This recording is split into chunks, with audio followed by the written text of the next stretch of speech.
Hello students, welcome to my channel जिसका नाम है प्रगति इंस्टीट्यूट। और अपने लास्ट वीडियो में, पिछले वीडियो में मैंने एक लेसन द एन्चेंटेड पूल का जो 5th पैराग्राफ तक कंप्लीट कर दिया था। और now we come to the paragraph number 6।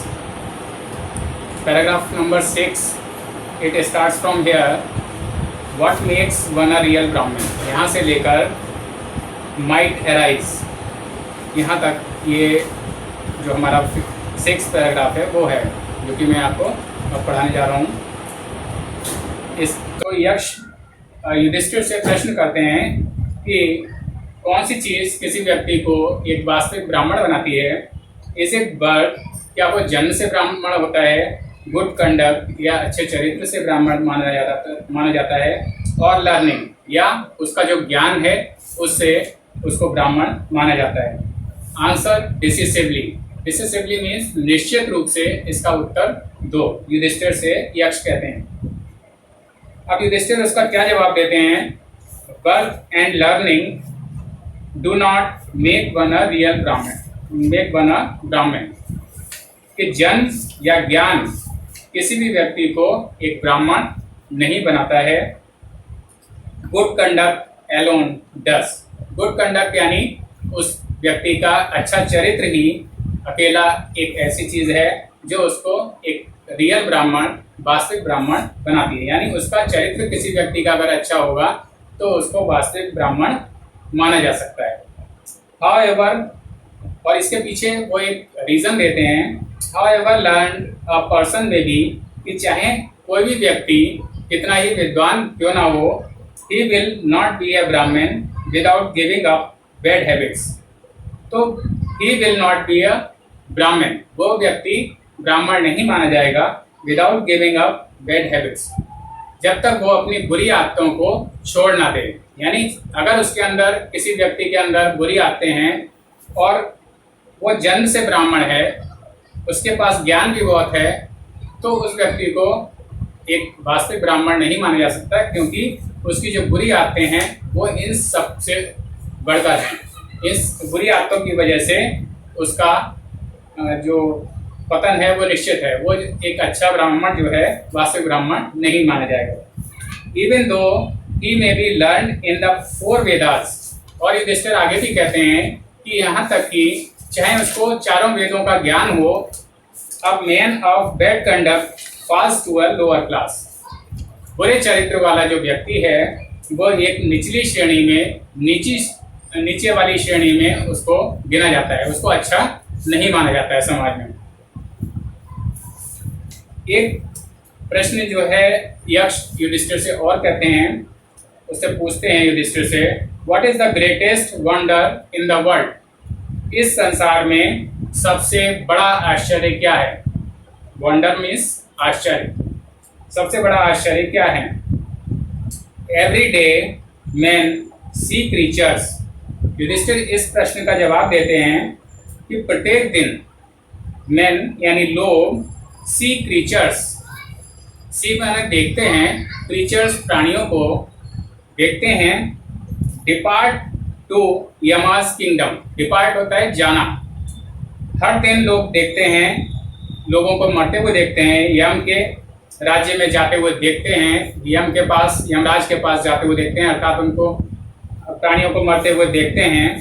And yet, और फिर भी, दोज हु रिमेन, जो लोग जिंदा बच जाते हैं, want to live forever, वो चाहते हैं कि हम तो हमेशा ही जिंदा रहें, हम कभी मरे ही ना, हम हमेशा जिंदा रहें। तो this truly is the greatest wonder. तो वास्तव में देखा तो ये जो है वो सबसे बड़ा एक आश्चर्य है कि लोग देख रहे हैं कि हर प्राणी, हर व्यक्ति किसी न किसी दिन जो है उसकी मृत्यु निश्चित है, उसका इस संसार से जाना निश्चित है। लेकिन जो लोग बच जाते हैं, जो जिंदा बच जाते हैं, वो सोचते हैं, उनकी ये चाह होती है कि हम हमेशा जिंदा रहें। तो यही जो है अगर देखा जाए तो ये सबसे बड़ा आश्चर्य है। 10 इस प्रकार द यक्ष पुट मैनी क्वेश्चंस। यक्ष ने बहुत सारे प्रश्न युधिष्ठिर के सामने रखे। And Yudhishthira answered them all, और युधिष्ठिर ने उन सभी प्रश्नों का उचित उत्तर दिया, सबसे अच्छा उत्तर दिया। इन द एंड, अंत में, द यक्ष आस्क्ड, यक्ष ने पूछा, ओ किंग, हे राजा, युधिष्ठिर से यक्ष ने पूछा, ओ किंग, हे राजा, one of your dead brothers can now be revived. तुम्हारे ये जो 4 मृत भाई पड़े हुए हैं, इनमें से एक भाई को जीवित किया जा सकता है। Who do you want to come back to life? तुम किस भाई को पुनर्जीवित, दोबारा से जिंदा करना चाहते हो? It took Yudhishthira a moment to think. Yudhishthira को ये सोचने में एक क्षण का समय लगा। एंड देन ही विश्ड, और तब उन्होंने इच्छा व्यक्त की, कहा, दैट द क्लाउड कॉम्प्लेक्शन, कि क्लाउड कॉम्प्लेक्शन यानी मेघ वर्ण वाला, लोटस आई, कमल के समान आंखों वाला, ब्रॉड चेस्टेड, चौड़ी छाती वाला, एंड लॉन्ग आर्म, और लंबी भुजाओं वाला, नकुल, लाइंग लाइक अ फॉलन इबोनी ट्री, जो कि लेटा हुआ है, लाइक अ फॉलन, एक गिरे हुए, इबोनी ट्री यानी आबनूस के पेड़ की तरह से जो मेरा ये भाई नकुल गिरा हुआ है, लेटा हुआ है जमीन पर, मृत, माइट अराइज, ये उठ जाए। उन्होंने ये इच्छा व्यक्त की। तो स्टूडेंट्स, ये पैराग्राफ नंबर 6 था, और इसके डिफिकल्ट वर्ड्स मैं पहले ओरली बता देता हूँ, फिर बोर्ड पर इनको मेंशन कर दूंगा। तो इसके डिफिकल्ट वर्ड्स हैं पैराग्राफ नंबर 6 के, डिसिसिवली यानी निश्चित, हैबिट्स आदतें, लोटस लोअर क्लास निचली श्रेणी, क्रीचर्स यानी जीव प्राणी, किंगडम राज्य, रिवाइव्ड पुनर्जीवित होना, मेघ क्लाउड कॉम्प्लेक्शन मेघ वर्ण वाला, लोटस आई कमल नयन यानी कमल के समान आंखों वाला, ब्रॉड चेस्टेड यानी चौड़ी छाती वाला, लॉन्ग आर्म लंबी भुजाओं वाला, इबोनी आबनूस। तो अब ये सारे डिफिकल्ट वर्ड्स मैं बोर्ड पर लिख देता हूँ, आप इसको नोट कर लें अपनी कॉपी में। लेसन का टाइटल है the enchanted pool,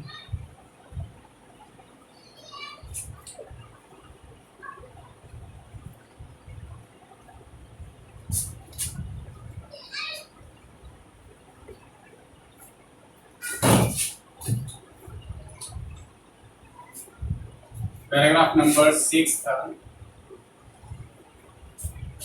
it is from what makes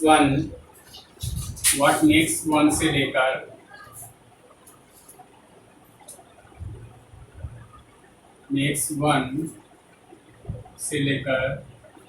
might arise.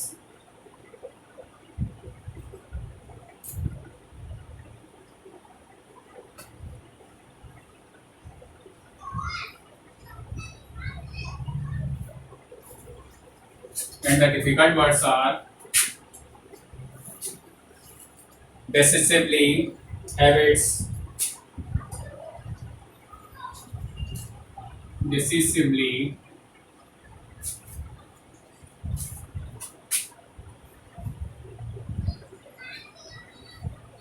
habits,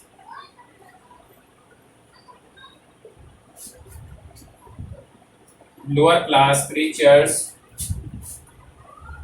lower class creatures,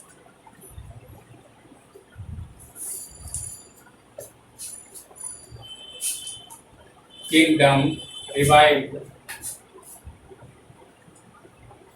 kingdom revived,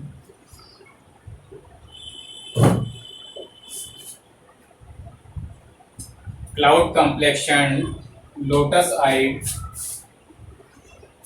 cloud complexion,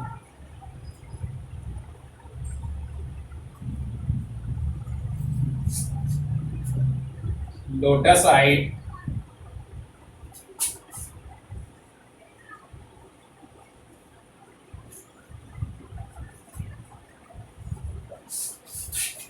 lotus eyed, broad chested,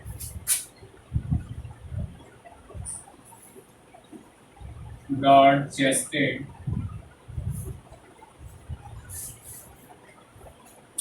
long armed,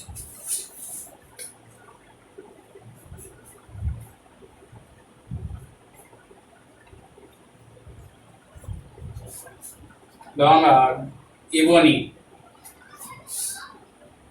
ebony,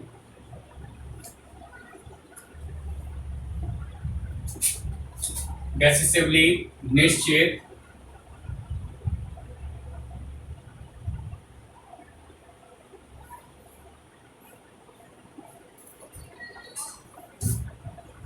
habits आदतें,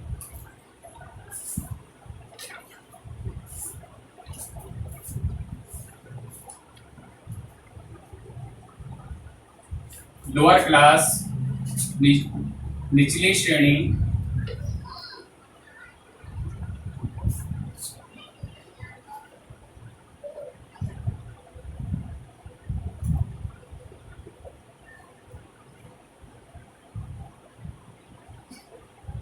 क्रीचर्स, जीव या प्राणी,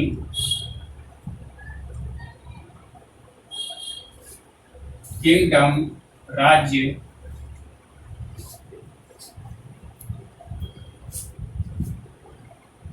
रिवाइव, पुनर्जीवित करना,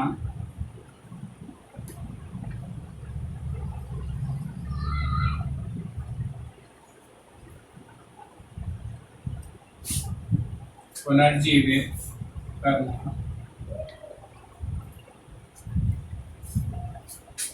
cloud complexion, मेघ वर्ण वाला, मेघ, मेघ कहते हैं बादलों को, मेघ वर्ण,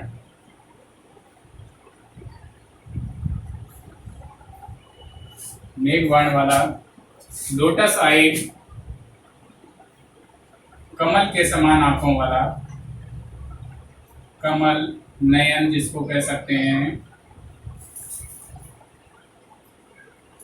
कमल के समान आंखों वाला, ब्रॉड चेस्टेड, चौड़ी छाती वाला, चौड़ी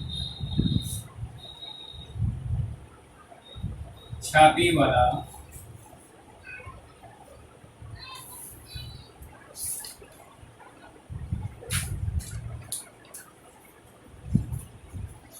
लॉन्ग आर्म, लंबी भुजाओं वाला, लंबी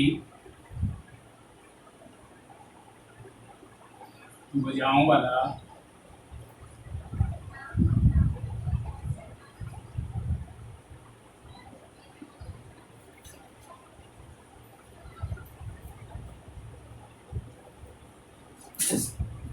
इबोनी, आबनूस,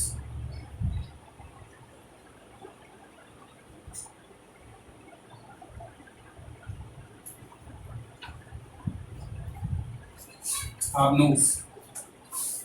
तो स्टूडेंट्स, ये डिफिकल्ट वर्ड्स हैं पैराग्राफ नंबर 6 के, जिनको आप अपनी कॉपी में नोट कर लीजिए। और अब हम लोग आते हैं इस लेसन के लास्ट पैराग्राफ पर, जो कि है 7 नंबर का। तो now we come to the paragraph number 7। Students, we come to the paragraph number 7, which is the last paragraph of the lesson, जिसका नाम था द एन्चेंटेड पूल।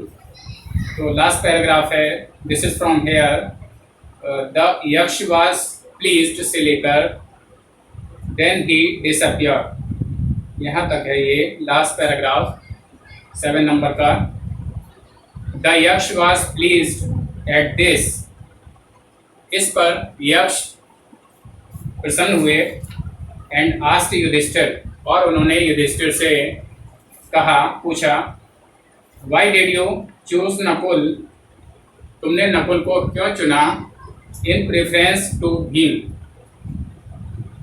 भीम की तुलना में या भीम की अपेक्षा कर तुमने नकुल को वरीयता, उसको श्रेष्ठता क्यों दी, तुमने नकुल को भीम की तुलना में क्यों चुना जीवित करने के लिए। और Bhim who has the strength of 16,000 elephants, Bhim जिसकी भुजाओं में 16,000 हाथियों का बल है, उस भीम की अपेक्षा तुमने नकुल को जीवित करने के लिए क्यों चुना। और आई हैव हर्ड, मैंने सुना है, यक्ष कहते हैं मैंने सुना है, that Bhim is most dear to you, कि भीम तुम्हें सबसे अधिक प्रिय है। एंड वाई नॉट अर्जुन, और तुमने अर्जुन को क्यों नहीं चुना। हुज स्ट्रेंथ इन आर्म्स, जिसकी भुजाओं की शक्ति, इज योर प्रोटेक्शन, तुम्हारी सुरक्षा है। प्रोटेक्शन मीन्स सुरक्षा है, कि तुमने अर्जुन को क्यों नहीं चुना, जिसकी भुजाओं की शक्ति ही तुम्हारी सुरक्षा है। तुमने ना अर्जुन को चुना, ना भीम को चुना, और तुमने नकुल को ही क्यों चुना। टेल मी, मुझे बताओ, वाई यू चूज नकुल, कि तुमने नकुल को क्यों चुना, rather than either of these two, इन दोनों की अपेक्षा कर तुमने नकुल को क्यों चुना। युधिष्ठिर रिप्लाइड, युधिष्ठिर इसका उत्तर देते हैं, ओ यक्ष, हे यक्ष, धर्म is the only shield of man, मनुष्य की सबसे बड़ी जो ढाल है जिससे उसकी रक्षा होती है, वो ढाल क्या है, धर्म। धर्म से ही किसी व्यक्ति की रक्षा होती है। एंड नॉट भीम और अर्जुन, भीम या अर्जुन से किसी व्यक्ति की सुरक्षा नहीं होती है। सुरक्षा किससे होती है, धर्म से। यानी कोई व्यक्ति अगर अपने धर्म के मार्ग पर चलेगा तो उसकी रक्षा अपने आप संभव हो जाएगी।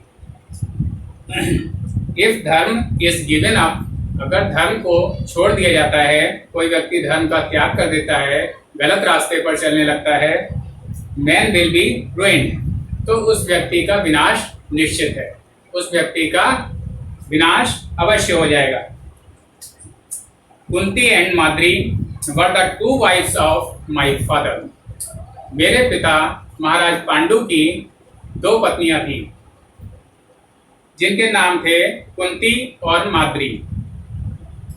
आई am alive a son of Kunti, मैं जीवित हूँ जो कि कुंती का पुत्र हूँ।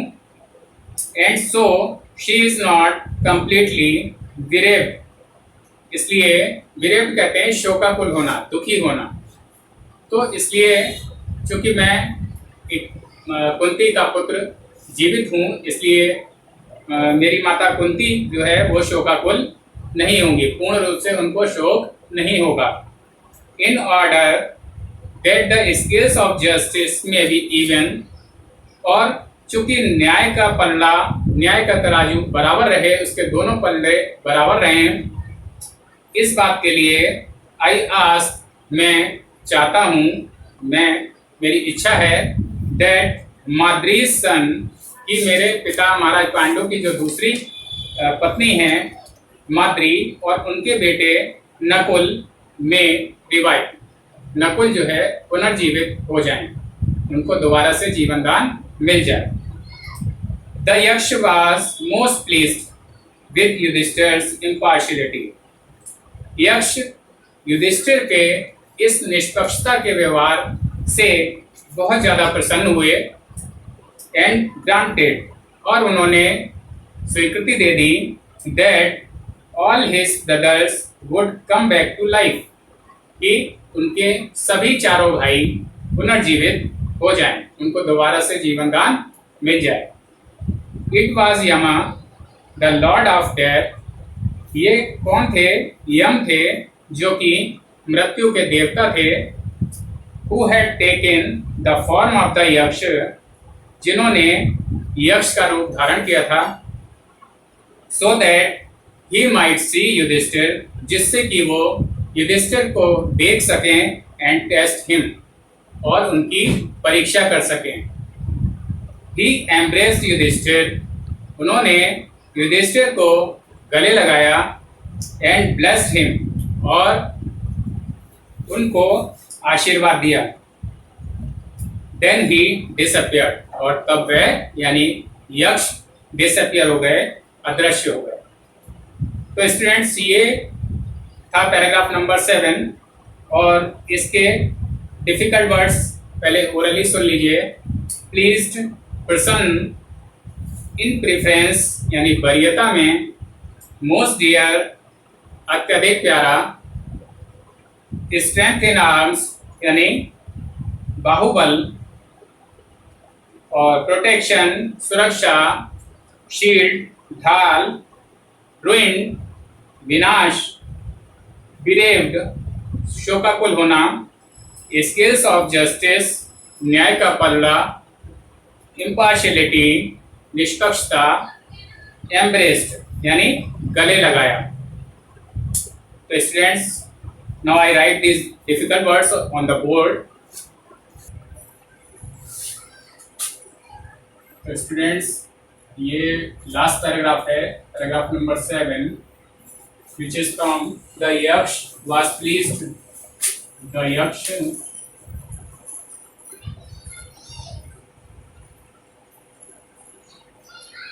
was से लेकर disappeared,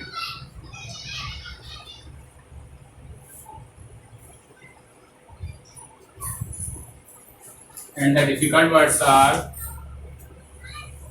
pleased, in preference, pleased, in preference,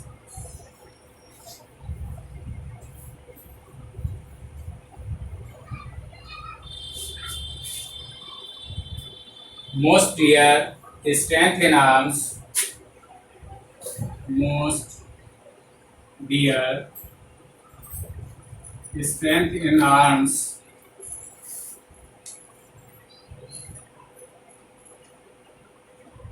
strength in arms, protection, shield, protection, shield,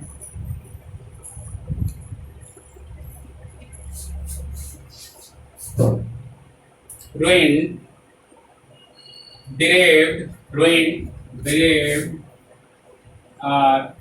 ruined, ruin, derived,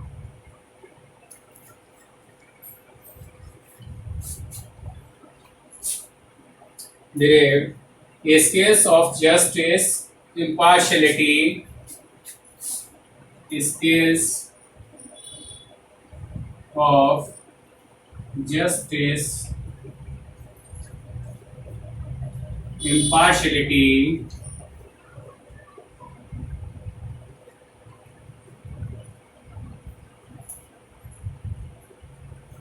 impartiality, embraced, embraced,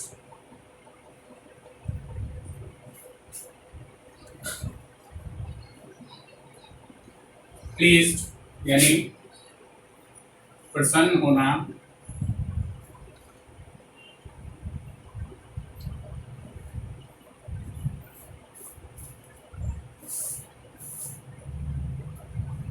प्रसन्न होना, इन प्रिफरेंस वरीयता, वरीयता देना। वरीयता क्या होता है? किसी चीज की अपेक्षा दूसरी चीज को प्रेफरेंस देना, उसको अधिक चाहना। मोस्ट डियर सबसे प्रिय,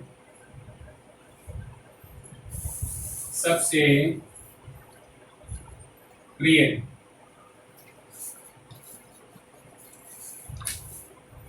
स्ट्रेंथ इन आर्म्स यानी भुजाओं की शक्ति, भुजाओं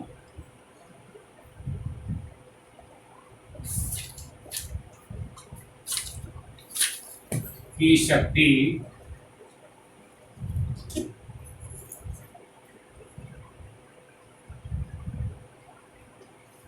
भुजाओं की शक्ति, प्रोटेक्शन, प्रोटेक्शन यानी सुरक्षा,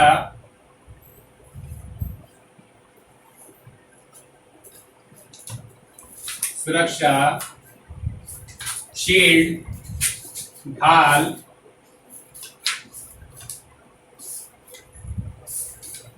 ढाल, रुइन, विनाश होना, विनाश होना,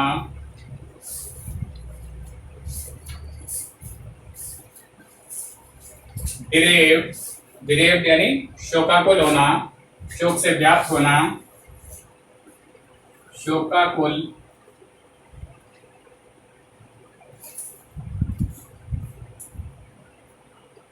शोकाकुल होना या दुखी होना,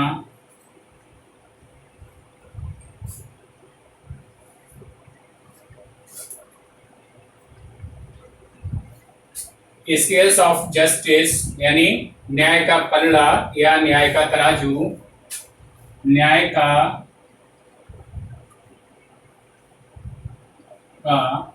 पलड़ा,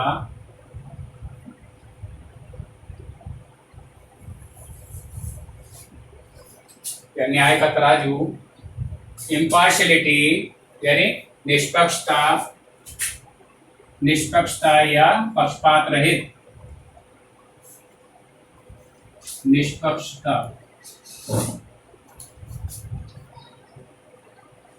पक्षपात रहित मतलब किसी का भी पक्ष ना लेना, सबके साथ समान व्यवहार करना, इसको इम्पार्शियलिटी कहते हैं। एम्ब्रेस्ड यानी गले लगाया, एम्ब्रेस्ड गले लगाया,